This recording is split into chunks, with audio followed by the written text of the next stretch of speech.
There we go. Thank you, everyone. And we'll begin panel session 2. Welcome to panel session 2, New Era, New Rules. Changing the academic playbook for college athletes. This panel session will explore alternative academic models, opportunities, and pathways for college athletes beyond the traditional 4-year degree programs. Let me introduce the panel. To my immediate left is Ava Wallace, the moderator of this session. Ava is a sports writer for the Washington Post and authors the weekly newsletter, The Sports Moment. To Ava's left is Ron Moses, president of the National Association of Academic and Student Athlete Development Professionals and senior associate athletic director at Old Dominion University. To Ron's left is David Ridpath, professor of sports business at Ohio University, author and former college coach. W. Houck, professor emeritus and emeritus professor of Africana Studies at the Wharton School, University of Pennsylvania. Now, please welcome Ava.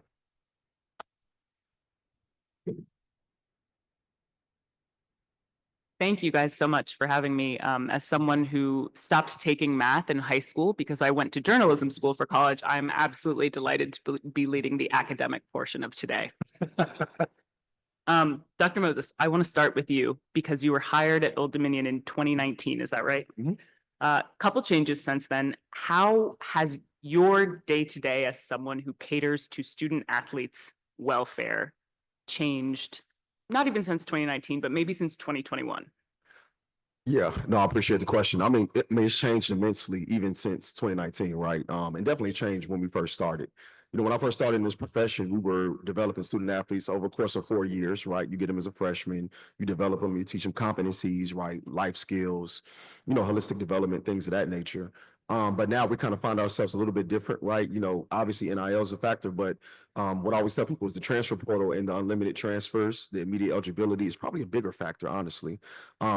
A lot of people don't know that the sit-out rule was for academics primarily, right? If you transfer from, Howard's Business School and you want to go to Temple's Business School, you may lose credits, right? So the academic enterprise is not necessarily set up for students to transfer 4 and 5 times, right? And so I've been doing this a while, right? Admissions and transcripts, and you'll be really surprised at the transcripts we see now, right? The number of times the students transfer, what majors they're in, what they're taking, things of that nature. So that's probably for me, right? Even less so than the money, probably the more concerning aspect, right? Is that we have students kind of bouncing all over the place, not necessarily going into a specific direction, aimlessly wandering through their academic journey. And what we're also not talking about is the post-graduation outcomes, right? So that they get money, they may or may not get a degree, but what's happening to them afterwards, right? So I kind of akin it to like a lot of things that we do in the United States military, where it's like, okay, hey, thank you for your service. And then once they're done, are we looking at what's happening to them afterwards? And that's really where the data and where I'm focused on is really the post-graduation outcomes to make sure that what we're teaching them and what we're trying to teach them, whether it's a year, 2 years, or 3 years, that we can kind of sustain it for, the next 40 and not just focus on what everybody's focused on right now, which is them making money in college. And to follow up on that, when you have a kid who's coming in from another school and you're used to kind of working with people who you can build a relationship with over the course of 4 and 5 years, when you're talking about transfers being so much more common and everything, how do you build trust with students nowadays as an educator, as someone who's also dealing with agents now, who's someone who's also dealing with colleges or with coaches kind of calling your office and saying, I need you to check to make sure this person's going to be eligible. I need to know how many credits they're coming in. How do you foster that relationship with a college player? Yeah, I honestly tell people that's the biggest challenge, right? I think within this whole system, even at, College Sports Day on the Hill, things of that nature, we see everybody thinks about ADs and they think about coaches, but they forget about what I call the frontline workers in athletics, right? The SIDs, compliance, academics, trainers, right? We have a massive shortage of trainers. People are quitting because they're not making enough, right? And now we're funneling everything to the athletes. And so people say, okay, we got coaches getting paid, we got people getting paid, but we have schools cutting advisors right and left. We have schools that can't find trainers or can't afford trainers.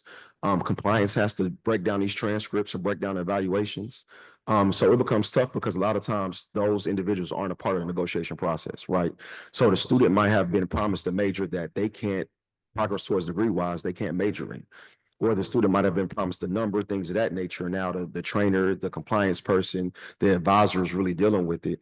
And for the most part, once the agent and the coach makes the deal, it's pretty much on everybody else to kind of work through some of those aspects. So we really try to build a relationship with an athlete. That's really all we have right now. That's the only leverage point is, we have to build relationships. What can we do holistically? What type of college experience are they having? Are we making sure we're giving them really good customer service? Honestly, is really all we have as frontline workers to make sure the students are doing a good job. And if they do transfer, we try to make sure we're educating them, right? Here's your unofficial transcript. You need to ask these questions before you go on your next visit. You need to make sure that this is transferring in. You need to make sure you can major in what you want to major in. So we really try to work through that, right? Because that helps kind of with my previous point of how we're looking at post-graduation outcomes, how we're really looking at how this affects them, 4 and 5 years down the line, and not just their current college experience. Okay, last follow-up, because I do want to get to our other panelists. Mhm. How's that going? Seriously, are you finding student athletes to be receptive? Is it much more challenging than you thought it would be? Kind of give us a little insight into that. Honestly, they are receptive. Honestly, I'll tell people if you keep it real with them, like they'll keep it real with you, right? So even if I have students that want to transfer because they can make more money, we try to really, even through that process, support them as much as possible. Because at the end of the day, this still was your student, right? So if a person came to Old Dominion University, and we have spring games next weekend, we have 2 NFL players coming back, and they both graduated from ODU, but they both went Power 4, right? And we facilitated that entire process for them. We helped them choose a new school. We helped them get their own independent agent and lawyer to make sure they checked over that NIL deal, even though they left, right? So I think sometimes people hear the horror stories of, the institutions aren't necessarily helping them, but this is still an alum, right? This is still a student. This is still somebody's child. And we try to make sure we facilitate that. So when they're going somewhere else, they still can have that really good experience. And I think if we look at the system in that way, right, that no matter where they go, and that's the interesting part about as we're looking at budgets, Ross mentioned budgets, things of that changing. Students are going all over the place. They're going from HBCUs to Power 4s, back down to Group of 5s, back down to D2. So we all have to kind of be in the same space and have that shared equity just to make sure that those students are getting what they need as far as the academic side. So thank you for the perspective from the people who are kind of focused more specifically on the college players. Sorry, as a journalist, student athlete, I'm not supposed to say it, so it's going to take me a little time to get back into the lingo. But for Dr. Ridpath and Professor Shropshire, to kind of zoom back out and talk about academics holistically and maybe not just necessarily a college player's career. When we're talking about schools that are charged with educating a student athlete who's getting paid $4 million from Texas Tech, for example, or much less and playing another sport, and then also you've got to take care of kids who aren't on sports teams. Are our institutions built for these times?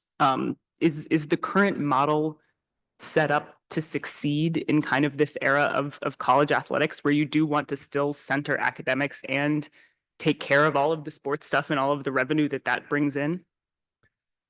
Well, this may be unpopular with some, but I don't think the system's ever been set up over the century of college athletics to actually work within higher education. It's always been kind of a square peg in a round hole. And I want to say that people like Ron, that he's over, and they're angels. They do the best that they can. So nothing that I'm going to say today is directed at the frontline professionals, and certainly not at the athletes. So where I come at this, Ava, is I think for us to move forward is we have to reframe the relationship to education. Education can be a part of it, but why does a college athlete have to be in a minimum number of hours? Why does that athlete have to meet percentage of degree? Why are we not talking about tailoring the educational process around the elite sport life cycle? Again, education is on a spectrum. So from a faculty perspective, I've always said this, I do not see dumb athletes. I see, unfortunately, underprepared athletes who are put in a situation where they cannot succeed, which we don't do athletically, by the way, but we put them academically in situations where they can't succeed. And we put the burden on people like Ron, and we tell them, you have to keep this athlete eligible. Eligibility is not education. All right. University of Oregon men's basketball team was all enrolled in online classes this the whole year, essentially because of the conference realignment and traveling around the whole country. Is that what we're supposed to be doing? Is that the college experience, those types of things? We're trying to, again, as I go back to, we're trying to put this square peg in a round hole. And from a faculty perspective is, if I have and Ron deals with this every day, if I have a college softball player or a college baseball player, they're playing 56 games in a semester, missing almost 5 weeks of classes. It is impossible. At the end of the day, it's impossible. So why are we doing that? Why are we saying you have to meet satisfactory progress and stuff? Why not? And I know we'll get into this a little bit, Ava. Look at some other alternatives, because education doesn't have to be between the ages of 18 and 22. And oftentimes, and I'm living proof of this, you don't realize the value and the transformation and also the social mobility of education till you're a little bit older, a little bit more mature. I didn't go to college till I was 22. I work a lot in Europe. Again, we're the only country in the world that does this. I have professional basketball players in my classes in Europe, professional hockey players, and they're fine. They don't have to meet the mandatory minimums of eligibility requirements. Ron may disagree, but I think what we have now with the mandatory minimums of eligibility requirements for athletes is absolutely the worst thing we should be doing, because it's a focus on eligibility and not education. So I'll get into it a little bit deeper, Ava, as we go, but there's many other things that we can do. But as we had to kind of get from the iron grip of, oh my gosh, college athletes cannot get money beyond a scholarship, we need to get past this iron grip of that they have to be full-time students at a certain time in their life. We can reframe education and make it much more transformational by opening up the system. And I'll talk more about that later. Professor Shropshire, your thoughts on that? Yeah, I don't think I'm too different from where David is on this. The thing that I would emphasize is that a little bit differently is that the framework is there is because the money is there. And in this House settlement moment, and Kerry in his intro really did touch on this in a way that we should emphasize a bit more. Education is missing from the conversation, and how to reemphasize in the way David talks about and the way other people talk about, how do we make sure that these men and women that have this tremendous opportunity leave these institutions ready for life? And we've got two elements that make it even more difficult than just the idea of too much focus on sport. But one is this new money, and the idea that you, and I'm at the Wharton School, so I look at these numbers maybe differently from others. You think you're rich, you think you're making a lot of money, and then it ends, and you haven't prepared for the what's next. So that's one element of it. The other element is, and we have to understand that in this moment of anticipatory cooperation or caving with the White House coming down on education in general and what it is, and the perception of maybe what many want it to be. And that's more of a trade school deliverable. And the fact that these athletes not only miss out on the chance for this education in the way that it used to be, that many people are able to learn in ways that they never thought they could learn. And they maybe walk out with a skill that may or may not be a skill that's good for a lifetime. So there's a lot to focus on besides how do we get money to student athletes. It really is, how do we, and somebody else said this too, which I so strongly believe in. I worked at the 1984 Olympics, ran the boxing competition, did some other stuff. And the North Star that we had there, and the North Star word was used, was what's in the best interest of the athletes? What's in the best interest of the Olympic athletes? I mean, from decisions on what kinds of buses to have, what kind of food to serve, all that. If you had that as a point that you keep coming back to, you come to much better answers than you do on the economics of the university and it's sort of all these other things. What's in the best interest of these young men and young women? Dr. Ridpath, what are some of those alternative models that you brought up that you feel like work for the current situation, the current landscape? Well, and again, being the only country in the world that does this, when you think about it, when I speak to my students in Europe, they think we're crazy. When you look at the system that we have, it is kind of crazy. I remember taking students from Europe up to Ohio Stadium in Columbus a few years ago, and they could not believe that the athletes that played in that stadium weren't getting paid. This is before NILs and stuff. And so you think about it's kind of illogical. And then we're saying that we're essentially having you be a institutional development officer almost as a college athlete. We're asking you to practice. We're asking you to all these other things, training table, literally your whole day is taking up. And now, as was articulated very well before by Bob and everybody, with all the other things that's available through NIL, the college athlete, to me, oftentimes it's a race to the bottom academically, right? We're just trying to keep them eligible. So why not look at and say, education is on a spectrum. If it gets to where I think it's going to go, and might make some people uncomfortable, but if we get to at least a segment of collective bargaining and college athletes are employees, certainly at most schools, I don't know if it's the case here at Howard, but certainly all Ohio institutions, as an employee, you get tuition benefits, right? You can actually go to school as an employee, take as many classes as you want. If you want to be that athlete who's essentially doing the same thing, working as a professional athlete for the school, you want to pursue your degree, you can do that, but you don't have to. But what I'm proposing is lifetime educational credits. I was telling Ava earlier, I'm a former military officer. I'm a product of the GI Bill. And so I've talked about having an athletic GI Bill in a sense that the college athlete would have the ability through funding, even money that they can contribute to that can multiply, maybe not in today's stock market, but maybe in a couple of years. But that can multiply in the sense that, or the NCAA or conferences can actually match that. That's what the military did. I would put money in, $100 a month, and it would be tripled by the military. And by the time I left, this is back in the 80s, but I had $22,000 for college, right? Which again was great. So, but I also realized at that point in time, right, that education was very important. But I'm also proposing, why not don't tie the athlete even to a specific school? If an athlete would do this, the athlete could go to a trade school if they wanted to. There's nothing wrong with being a plumber, mechanic, excellent chef. Let's not force people and cluster people into, and I'm not discrediting any major, but into certain majors just to keep them eligible. Let the athlete choose the educational pathway and let them choose it at the time in their life when it fits best for them. So we can be assured what Ken said, that they have the skills to succeed in life, but also have it be a mechanism that they could use that fund to start their own business. And let's face it, in the gig economy, I'm an educator, but I think even more so now, a college degree, while very important, you can still do a lot of things without a college degree now, right? Starting your own website, being a social media influencer, providing that money to the athlete and saying, you come and give us your time and treasure at Ohio University or Howard for however many years, and we do make money off of you. It helps the university brand, enrollment, all those things that we tout. We're telling you from an NCAA perspective, you have the ability to get the education that you want on your timeline. If you want to do it while you're playing, that's fine. Now, I know I just put Ron out of a job here, but what I'm saying is my North Star is what is best for the athlete.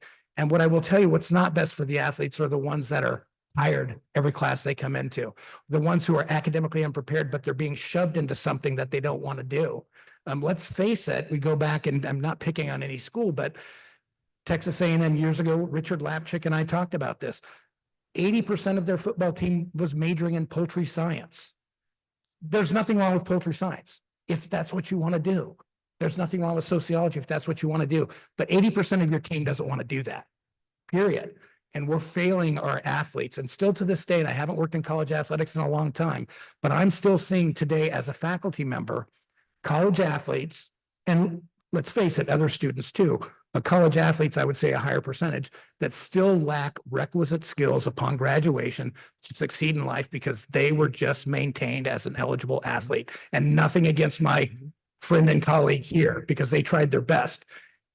It's because the system is impossible. So let's look at some alternatives. There's many different ways. Education exists on a spectrum for the whole life, for someone's whole life. So let's not try to say they have to be an athlete from the ages of, a student from the ages of 18 to 22. And if they don't do that, somehow they're not getting education. Trust me, before NILs and all these other things, we had these same problems, okay? Education was not the focus then. It doesn't mean so just because they're making money that it's become somehow less of a focus. The focus has always been on winning and revenue generation, at least in my experience. I think I agree with you that education has kind of been shunted to the side for a long time. And I think the difference now is if when you're a student athlete who's making a lot more money, that the stakes are so much higher. And I imagine for schools, this eligibility stakes and everything are so much higher.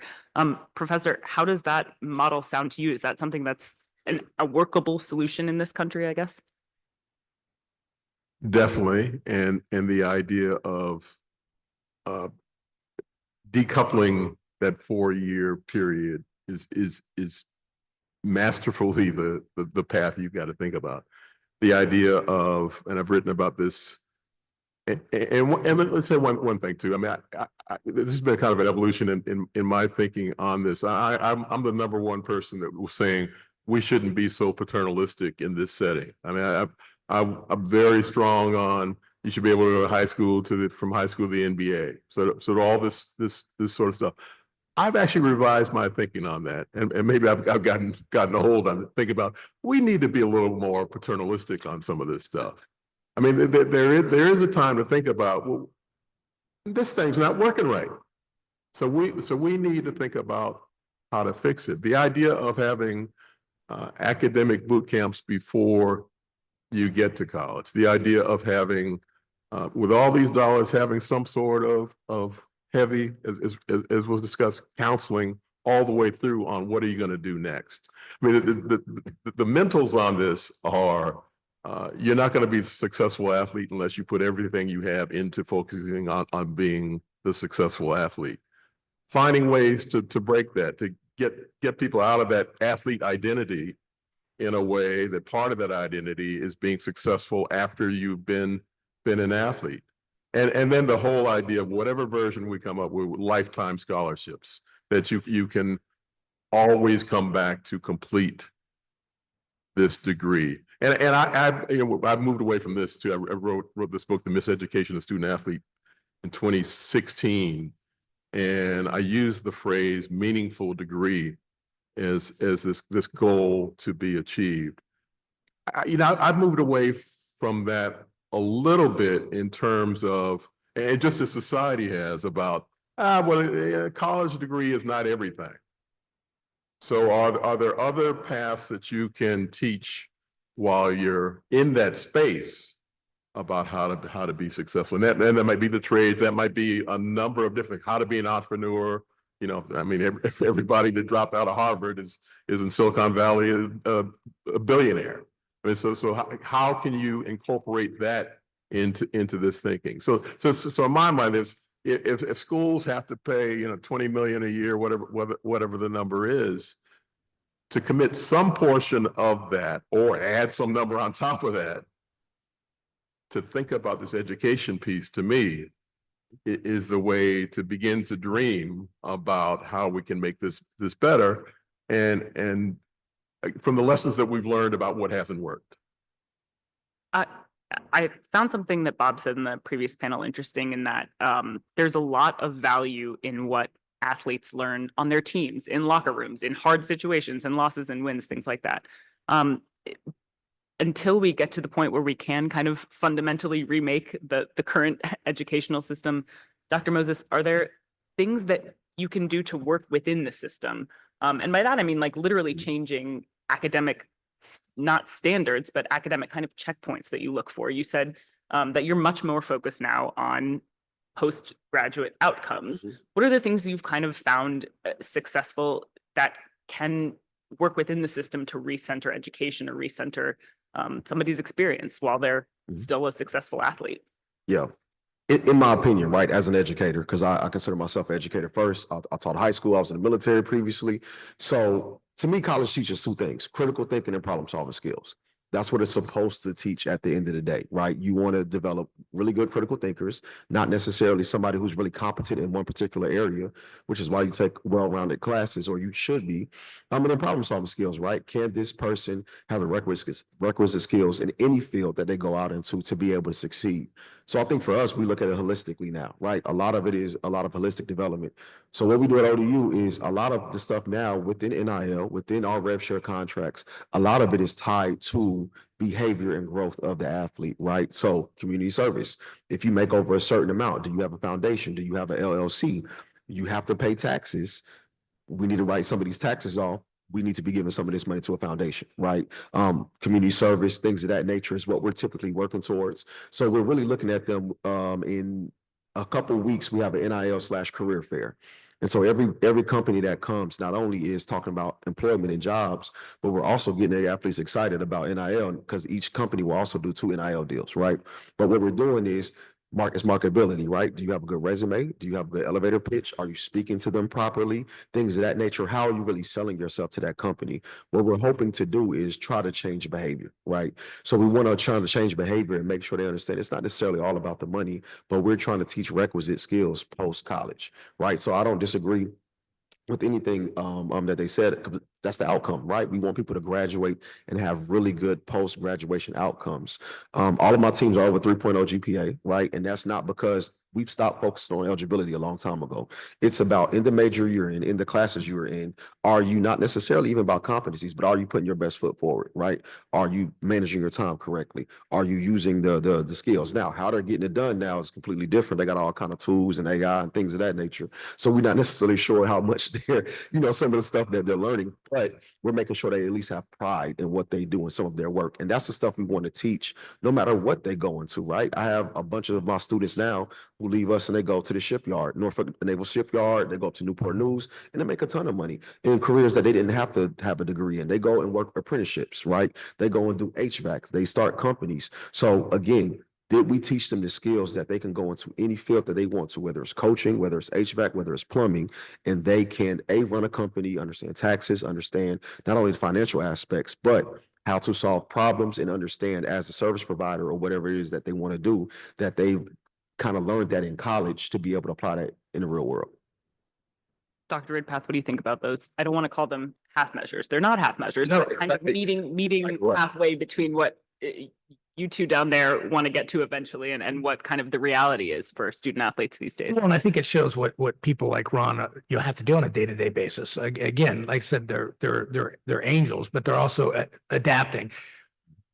We do need to look at in academia, right? We have these, pre-business classes, life skills classes, and other things that we do give credit for we would say the quote unquote normal student, that there are some things we're doing in athletics now combined with at Ohio University with almost every college on campus to benefit our athletes with regards to, they're learning these skills, how to doing taxes, manage money, retirement, those types of things that I do think we could give some academic credit for. I've been a little bit cautious only because of my experience of when people have talked about the majoring in the sport, kind of like, you major in dance, you major in acting or something. Mm-hmm. I will tell you, my football coaching friends, when I have that discussion with them about majoring in a sport, they think that means I can practice them all day long and it's just about the games. And I talk about, well, no, there's actually still going to be reading, writing, and arithmetic. And then that's where the conversation stops. But I do think that we could actually make, again, an athletics arts major that combines a lot of the things that Ron was talking about and using skills of people from his office that are outstanding. And yes, playing the sport can also be part of that, but it just can't be that, again, like the coaches think. So I think, again, that's one thing that we could do, Ava, I think, within the system. And I think people like Ron are working every day to try to make things work in the system. But it's challenging for us as faculty. When I don't see an athlete for 3 or 4 weeks, and I will say 99% of the time, it's not the athlete's fault that they're not there. If you're traveling from California to Rutgers, I mean, when you do stuff like that, the enterprise has said that education is not important, and it makes it tough on all of us to try to deliver a viable education. I agree with Ron. I mean, it is critical thinking and requisite skills. Sadly, in many cases in athletics, we're not even getting there to those 2 basic things. Mm-hmm. And that's where we're really struggling. And that's why I say, let's shift a little bit and look at different ways. Think outside the box. How can education work? And it can work so many different ways for different people at different times in their lives. So I've got one bias on this, and critical race theory says fully disclose who you are as you make statements. So I was blessed to have a football scholarship to Stanford, and it definitely, no question, it was one of the turning points in my life to have had that opportunity especially since the NFL didn't happen, to have been at that place where I could have been a lot of different places. But yeah, I bring this up because while I was there, I got 1 credit each semester that we had football practice. I think the only reason I kind of recollect this is because my son, 10 years ago, played tennis at Northwestern, and I asked him, just kind of, his father's, how the grades going besides that credit you're getting for tennis. He said, I don't get any credit for that. We don't get any credit for that. And it's the same time that I'm kind of reading in the Chronicle and elsewhere that people are talking about, you should be able to get a degree for your participation in sport. And that struck me as too much. And it still does strike me as too much, that it's, that there is sport management. There are paths where you can get a degree for participation in sport. But I do think this is where the critical thing comes in. I do think there is some universal credit that should be provided for all these things we're talking about that you do learn.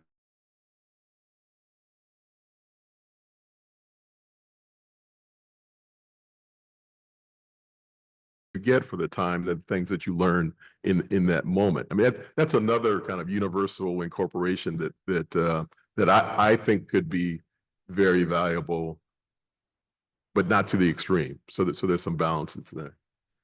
Professor Shropshire, I'm glad you interjected there, because I was reading a little bit about that book that you mentioned that you wrote in 2016, and I wonder what, if anything, you would go back and adapt maybe 9 years later that you feel like you've learned since then about your stance on education and how it relates to college athletics. Yeah. So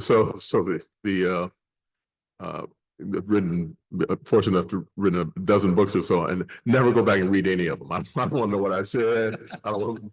So the publisher of this book said a few months ago, would you like to write an update of this? And I'm like, oh, I'm cringing, thinking, now I got to look at what did I say. And the first thing, so 2016, first thing that's really struck me is that no mention of NIL. That the whole idea of compensation was focused on salaries and paying directly. And a little bit about endorsements, sort of, kind of indirectly NIL, but nothing.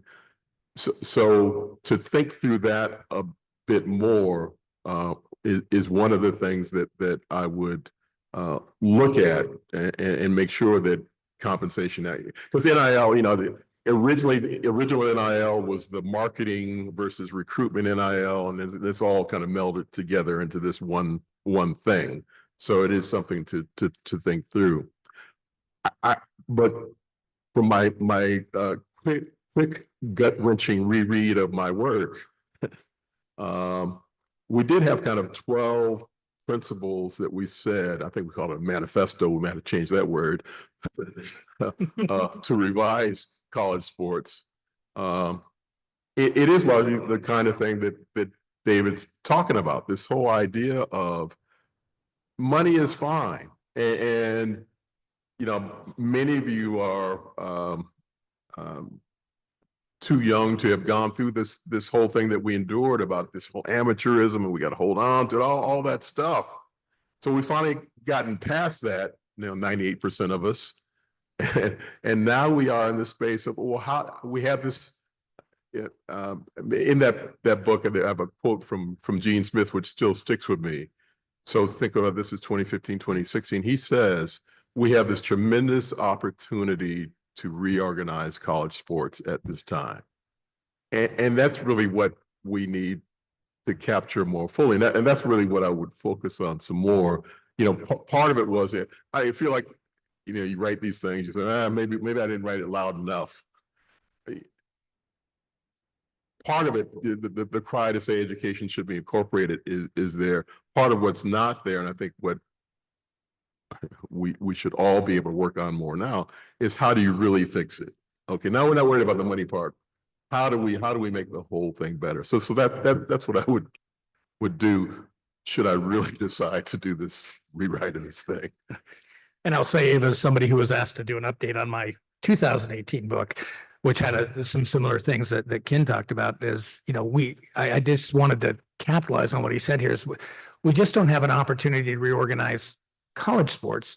Understand that everything, the tentacles of college sports, because those were the first sports we had in America, essentially, go everywhere and affect everything. And we really need to look at reorganizing our whole American sport ecosystem.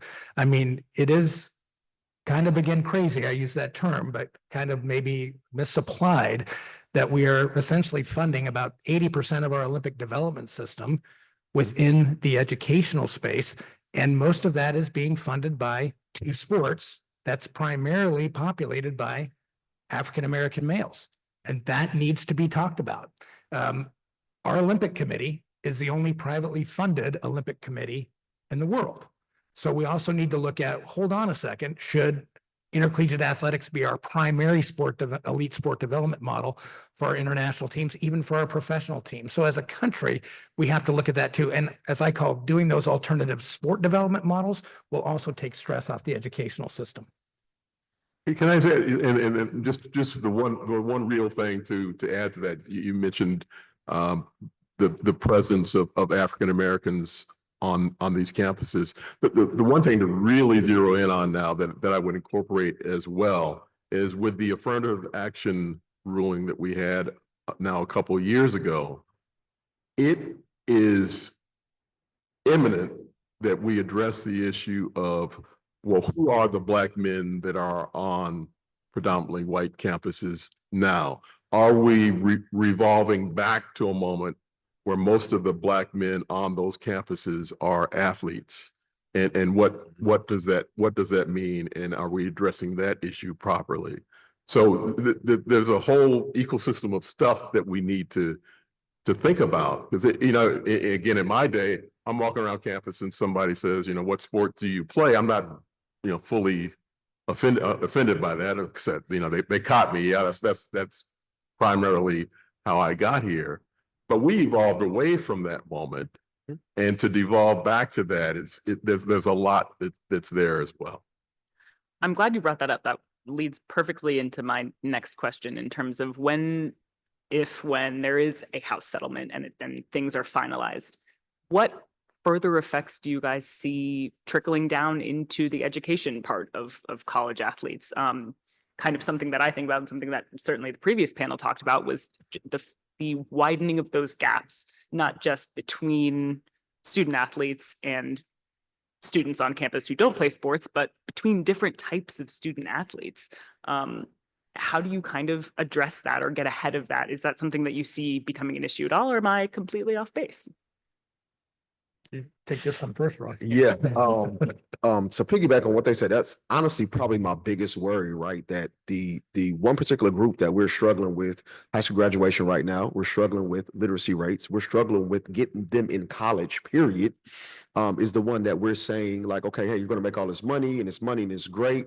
And then I always come back to, like, what are we teaching them, right? Like, what are we saying? Are you saying the value is in what you're doing athletically, right? And as a former athlete, now look at some of the post-graduation outcomes of my friends. A lot of them weren't pretty, but depending on where they went, depending on what they learned, depending on what rendered them. So we really want to make sure, and that's what my association, what we're doing, a lot of times internally, right? I know a lot of people look at the colleges in general and saying, hey, you're taking advantage, but there are those of us internally that are really fighting for that aspect, right? We want to make sure they educate. We want to make sure they get degrees. Even if they don't get a degree, what are you doing, right? There are those of us who are really fighting for that aspect. And what I'm afraid of in the House case, and we're seeing that now across the board, especially in our Power 4 institutions, is they're cutting the student support areas. They're cutting them. Less advisors, less trainers, less compliance. We can't afford them, right? We can't afford to pay this person $45,000. I'm gonna give this person $4 million, but you know what? Let me give the coach about another $15,000, and then you can go do study hall on your own. And so the more we're doing it, we're not necessarily limiting or holding athletic departments accountable. I've been in the athletic department, but I'm thankful to be a deputy and senior staff enough and to have an AD who has a terminal degree who also values education, but at what schools? We saw it at Ohio State in a few places where they got rid of 5 or 6 advisors because they said, oh, we're getting rid of students. And then these students here will tier them in different systems, and they can go on campus to get their student support. They can go on campus to see advising. So I think that's one of the main things I'm worried about, right? Yeah, we might not see as many brick and mortar buildings, but what's being cut, that's what we're not talking about. A lot of schools can't afford 20.5 million, right? So there's a lot of staff being cut. There's a lot of student support being cut. So more money is going into the student pockets, but at what expense? At the professional level, they're expected to have their own, for the most part, trainers, agents, things of that nature. But we're that support in the college level. So if that is cut, then who's providing that? Is the agent providing them? Do they have a runner on campus? Do they have their own strength coaches? Are they paying for that? Are they paying for their own chefs like my NFL athletes do? So those are the things that I really worry about that we're kind of going away from, and I fear that may be an unintended consequence of the House case. You're saying paying Stephen Curry to be your general manager takes away from It does. other jobs in the athletic department. Absolutely. Certainly at many schools, maybe not in Ohio State. I guess I'm trying to look at this as a glass half full. But I also know that, Carrie and I were talking earlier that if we would have been on top of these things 15, 20 years ago, we wouldn't be here today. But it was that old way of thinking, the holding on to, as Ken said, this old model that never really worked as intended. And so I'm hoping, but I think maybe sadly, it's going to be a bit of a scorched earth, where we're almost going to go down with the ship in many ways. But then we'll be able to say, okay, now we can maybe fix this. It doesn't have to be that way. At the end of the day, and maybe the title of my next book should just be We Will Always Watch. I mean, college athletics is undefeated. It's been proven beyond a shadow of a doubt, especially you heard the Congresswoman say it. We will watch college sports no matter what. Even if I stood at the midfield at Ohio Stadium in Columbus and said, none of these young men or women are going to class, let's face it, nobody would care, right? The TV networks don't care. The administration doesn't care. They might say they care, but at the end of the day, we're still going to watch the games. So if we're going to watch the games, then we can make it work in so many other different ways. But I think sadly, all these things that Ron said are happening. And I think we're going to get to a point where it's going to be really bad. Be like, wait, we're paying these athletes, we're doing all these things we should be doing. We're still paying our coach $12 million. We actually do need athletic trainers. Oh my gosh. And I think something like that, unfortunately, is going to have to be the catalyst. And then we can really talk about changes. I wish we could be more proactive than reactive, but I don't have a lot of faith in the leadership right now. I guess, one part of your question was about what's the impact of money on the system. And I alluded to this. We have to do a lot of work with our young men and women about the difference between having a lot of money, being rich, and being wealthy. And the idea, I mean, and it's not that difficult to run a Monte Carlo simulation with anybody that says, you think you got some money now, but here's when it will run out if you don't do something else in your life, to really show somebody the timeline of what they have. So that's, and we do this at a chance to educate educational programs for NFL players. We have a lot of conversations with these men about these kinds of numbers and how much money do you really have, and the idea that everybody can't be an entrepreneur after you finish playing. You got to think about, you got 30 more years of your work life that may be left, 40 years. What is it that you're going to do? And even if you're fortunate enough to be the one that gets the the $10 million deal, you can invest it, and that will last you over time. What are you going to do with the rest of your life? Sit and watch your money, or what? And everybody can't be an entrepreneur. We all often joke about, and maybe you should just think about being not just, maybe you want to be the general manager of the Home Depot, or the regional manager. There's some great jobs where you could really thrive for the rest of your life and find a space to be in.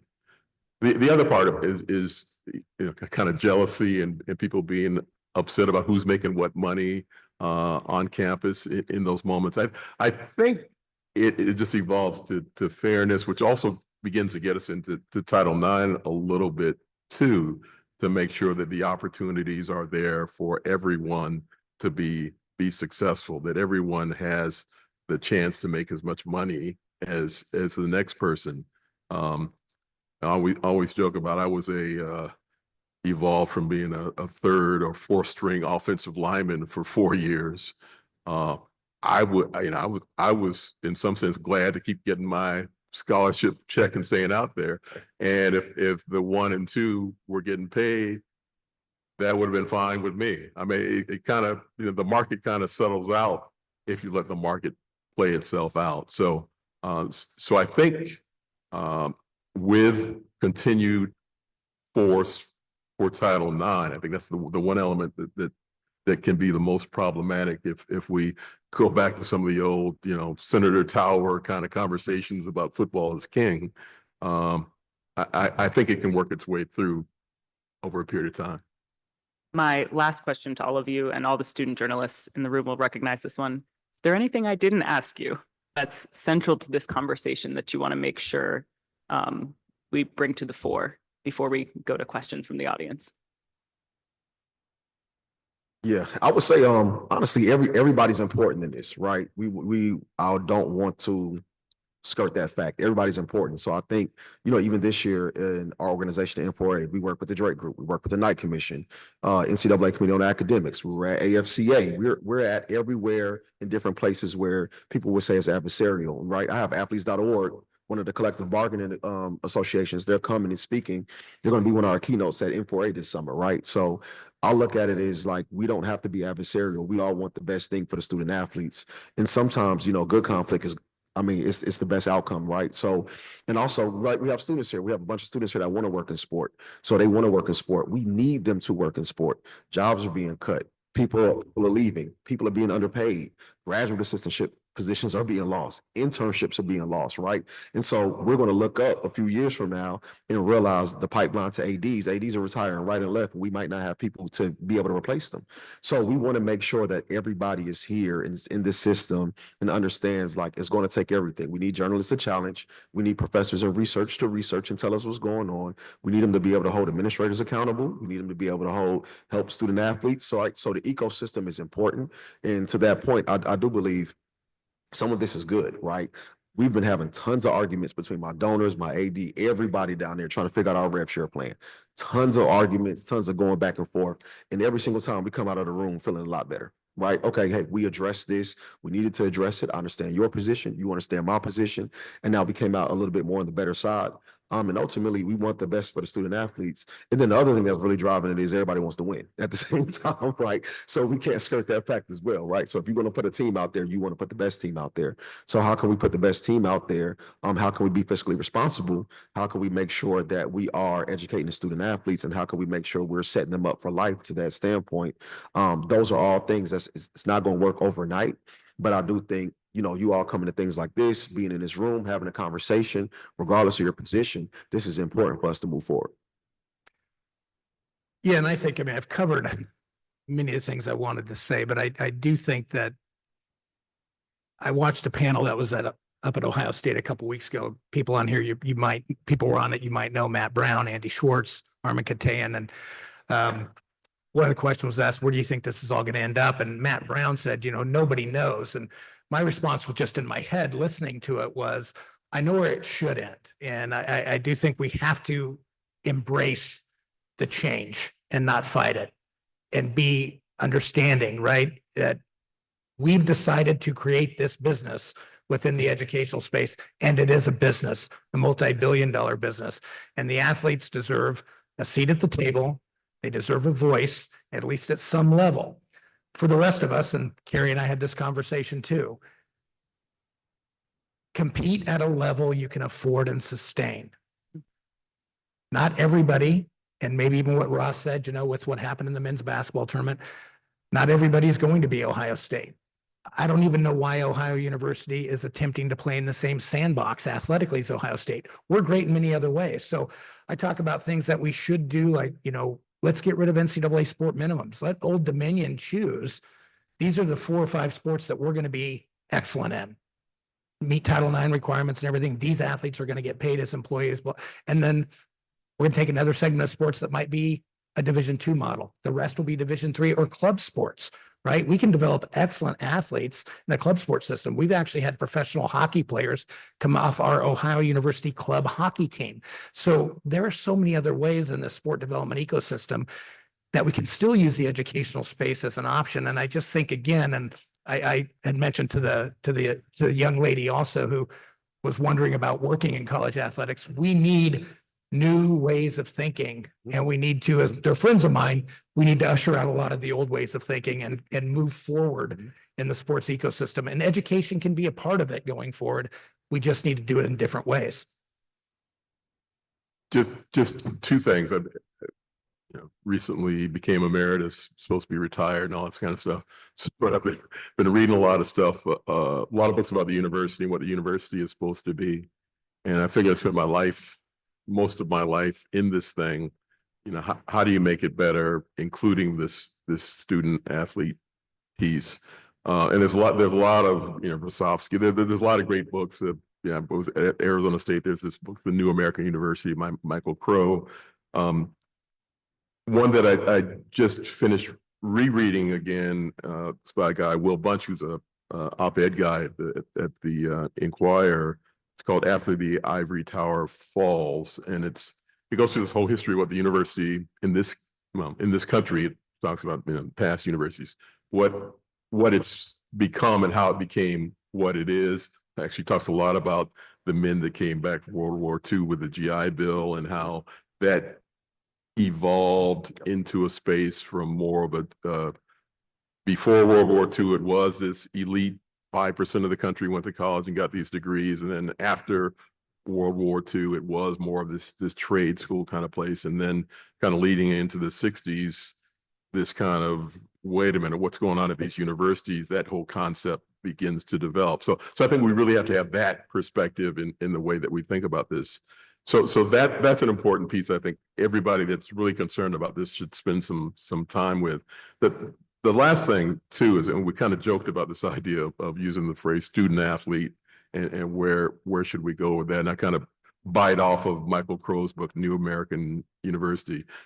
We do need to think about the new student athlete. I mean, there's so much baggage that comes from the Walter Byers creation and sort of, but it is a great phrase for what it is we should try to evolve to in terms of what this person can be in this new setting, in this new environment. And I really appreciate this panel because we did move away from a lot of the money part, which has just dominated so much of the conversation as opposed to the people part. What are we going to do with these young people? How are we going to help them to be in a better position than they are in today? Questions? That was a quick hand. You go first.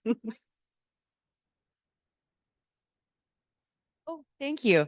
As a non-collegiate athlete, I'm curious your thoughts on our conversations about how it affects the student body happening and school spirit and alumni and recruiting. I know as a student in both my undergrad and graduate degree, I had classmates who were athletes and they bring so much to the table. And then in my graduate program, I worked with one of our college coaches as he was pursuing his education as a coach.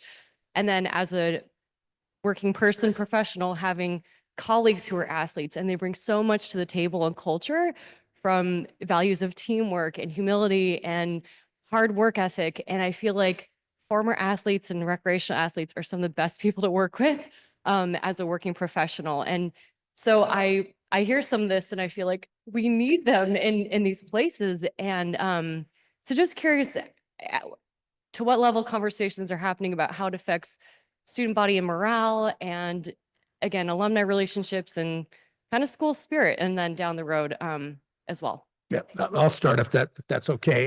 Yeah, I mean, I don't think it's affected at all. I mean, the stadiums are still packed. There's still the school spirit. People are still wearing, their Ohio State t-shirts and whatever it may be, right? I'll just say this: we've jumped the shark. we've made a decision of at least at some level, what college athletics is going to be, right? If we want it to be, Division III, we could do that. The Drake Group started out as an academic integrity mechanism, and we put forth models of saying, here's how we could have college athletics. This is, and I say we just in general, this is what we say it's supposed to be. Here's a model or models to do that. And we were laughed out of the room, right? So we've made a choice. I think under any model we go to, collective bargaining or anything, you're still going to have athletes on campus. You're still going to have some going to school. They'll have that ability, but they just won't have to go take 12 or 15 hours, those types of things. And honestly, because of what we're doing now with conference realignment and scheduling and other things, as a faculty member, I don't see my athletes very much. And they're surely not interacting with other students. And we've segregated them so much with specialized academic centers and other things. I really get what you're saying. It's not reality, unfortunately, but I do think that going whatever direction we go is not going to change where we are now. That's my opinion. I got a quick comment on it. The only thing that when I'm doing resumes with students and things of that nature that I love to ask them is, what school do you claim? Like, whose homecoming do you go to now? Right? I had a student talk to her, went to 4 schools, and I'm like, so when we graduate, like, where do you have? Like, I went to the University of Georgia. I love it. Big fan, things of that nature. Go back, national championship, all that, right? It's one of my proud points. But that's only, I joke about it, but I'm also serious sometimes when we're doing resumes. And I'm like, I don't really know, like, what school do you put down, right? So that's like a half joking aspect, but it also is real from their identity piece where they don't necessarily know what is home to them as well, right? So how does that affect that athlete? Like I said, I bring my athletes back who graduated from there, but what about the person that only did 2 years with me? Do I still bring him back? Like, what's kind of my sense of loyalty? Like, how are we working with that athlete? I'm very worried about where we're going to retire jerseys personally. As a sports writer, I'm like, Haley Van Lith, do you get TCU? Do you get, I don't know. So who else? Go for it. Oh, sorry, we're getting a mic to you. I just had a question about AI. And we know that there's been a lot of compromise in academics with that. And we know that there's been compromise even with college athletics. What are your thoughts about the role? Because AI is not going anywhere. What are your thoughts about the role of AI, particularly those student athletes who are not prepared when they come into the college setting? And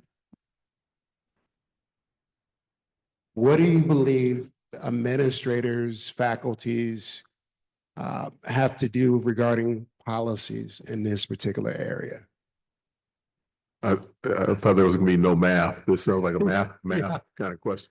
No, I think AI has, it is interesting that we have not mentioned AI in this moment. That is especially all the business settings.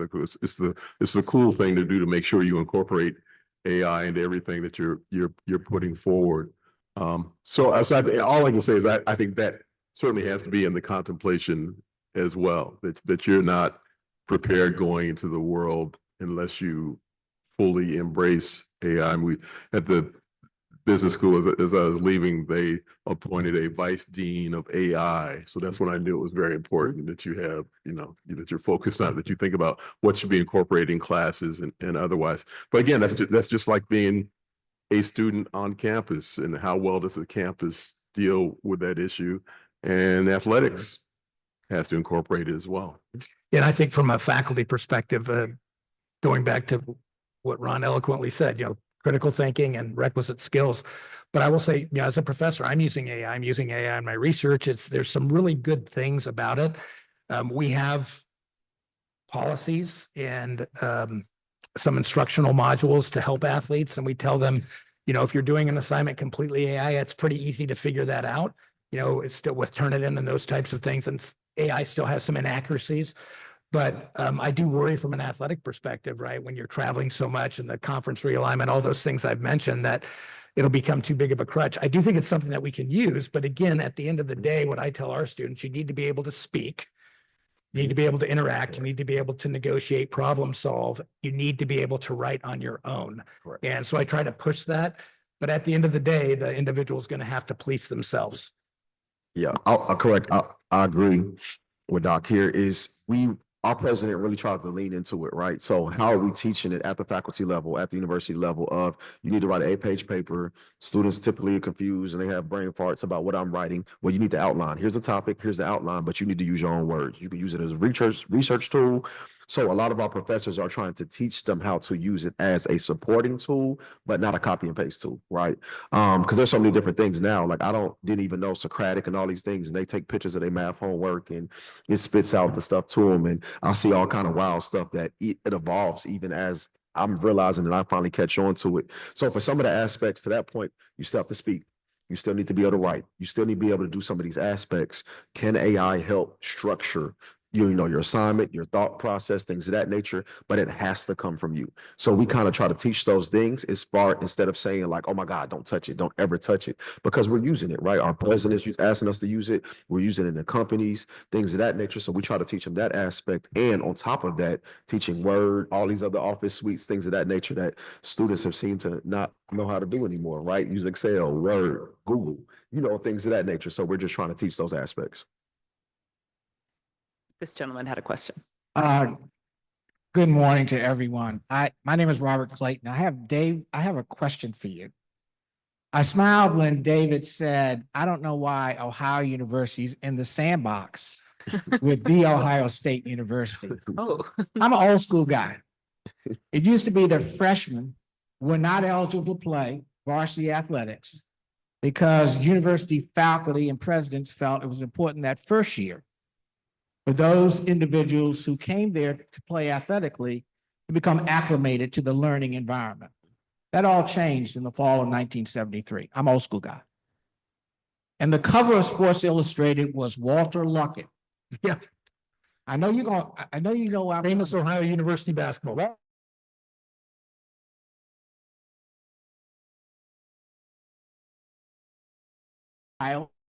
And he was the cover person for the change by faculty and presidents to allow freshmen to play. That was your university, created the sandbox that you're wondering why you're playing in now.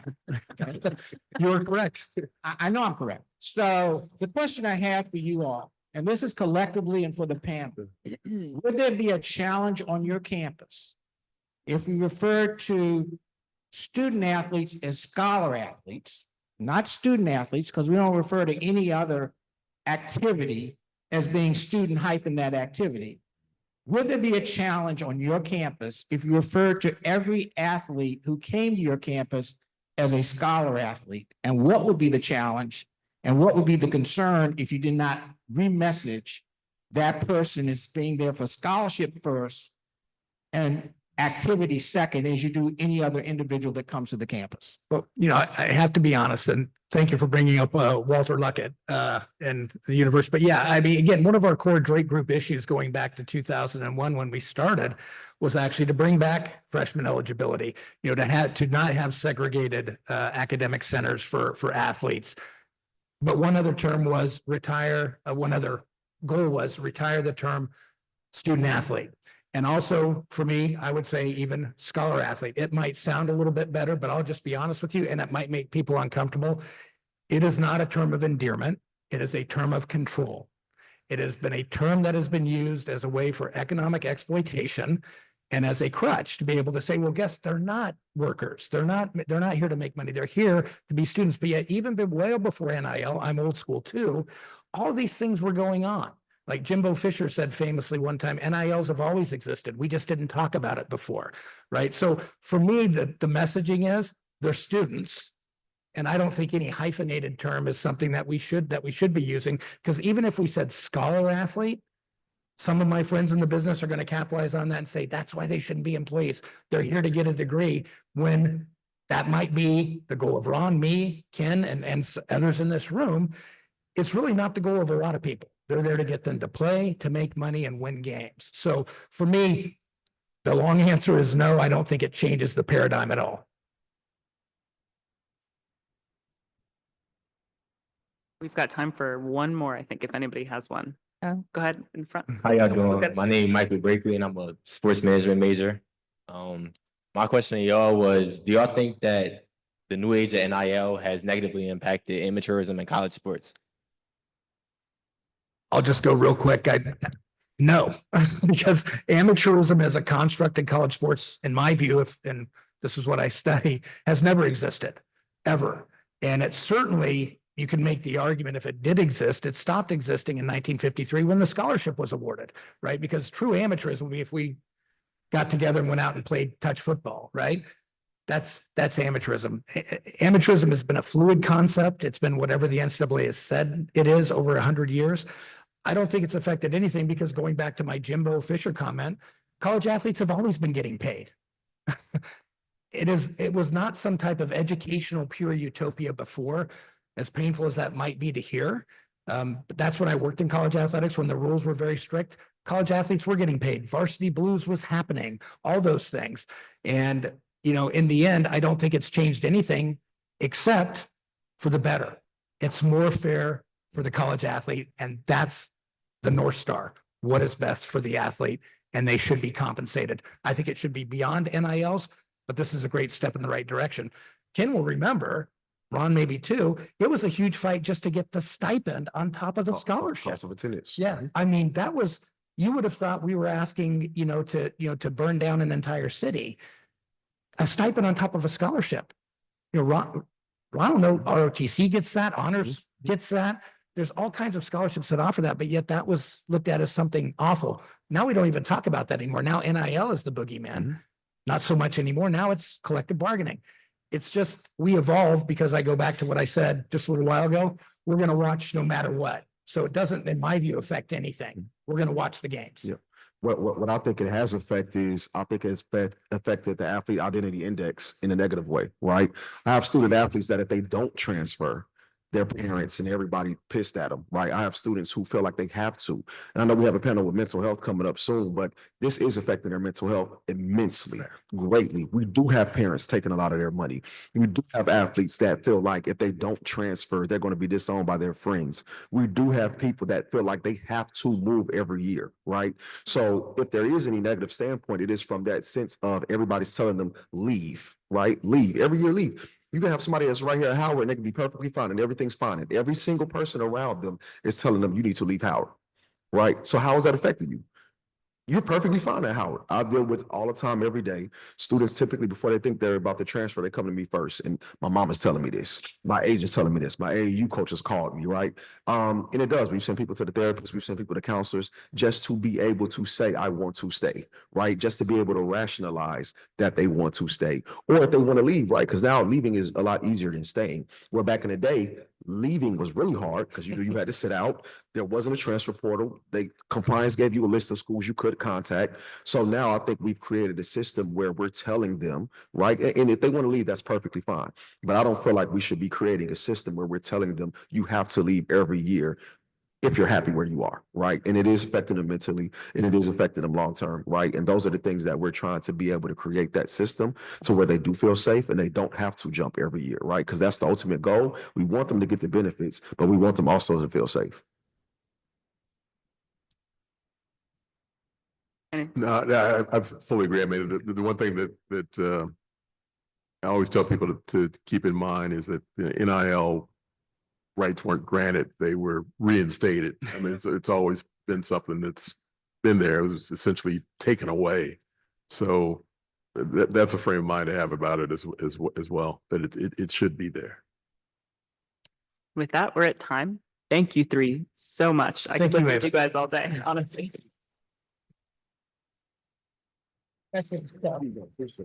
When I talk with College athletics as performing arts. I love it. Fantastic panel. Thank you, Ava. Thank you, Ron. Thank you, Dave. Thank you, Ken, so much for your time and expertise today. And in about less than 5 minutes, the buffet tables will be ready on either side of the room.